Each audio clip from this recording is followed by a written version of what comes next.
সামাজিক যোগাযোগ মাধ্যমে অপারেশন সিন্দুরকে সমর্থন করলেন আর তাতেই বেকায়দায় বলিউডের অন্যতম জনপ্রিয় অভিনেত্রী আলিয়া ভাট। একদিনে হারালেন 1 লক্ষ ফলোয়ার। শুধু আলিয়াই নয়, তালিকায় রয়েছেন অজয় দেবগন, কার্তিক আরিয়ান, সারা আলি খান, জাহ্নবী কাপুরও। ভারত পাকিস্তান রাজনৈতিক উত্তেজনার মাঝে যখন দেশ জুড়ে চলছে সামরিক কৌশলের জল্পনা, ঠিক তখনই বলিউডের একাধিক তারকা যুদ্ধকে উস্কে দিয়ে একচেটিয়া সমর্থন জানাচ্ছেন ভারতের পক্ষে। কিন্তু দক্ষিণ এশিয়ার এক বিশাল অংশের দর্শক তা মেনে নিতে পারছেন না। ফলত সোশ্যাল মিডিয়ায় শুরু হয়েছে আনফলো ঝড়। এ ঝড়ে ফলোয়ার হারিয়েছেন আলিয়া ভাট 1 লক্ষ, কার্তিক আরিয়ান 60,000, অজয় দেবগন 20,000। ফলোয়ার কমার এই প্রভাব শুধু সংখ্যার খেলা নয়, কারণ সামাজিক মাধ্যমে ফলোয়ারের উপর নির্ভর করে ব্র্যান্ড এন্ডোর্সমেন্ট, বিজ্ঞাপন চুক্তি আর জনপ্রিয়তার পজিশনিং।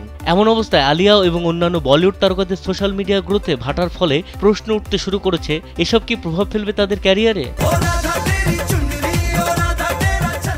বাংলাদেশ এবং পাকিস্তানের মতো দেশেও বলিউড তারকাদের রয়েছে লক্ষ লক্ষ ফ্যান, কিন্তু ভারতীয় সামরিক অভিযানের সপক্ষে অবস্থান নেয় অনেকে মুখ ঘুরিয়ে নিয়েছেন। একইভাবে টলিউড তারকারাও পড়তে পারেন এই সমীকরণের চাপে, কারণ তাদের ফ্যান বেজও রয়েছে বাংলাদেশ পাকিস্তানে।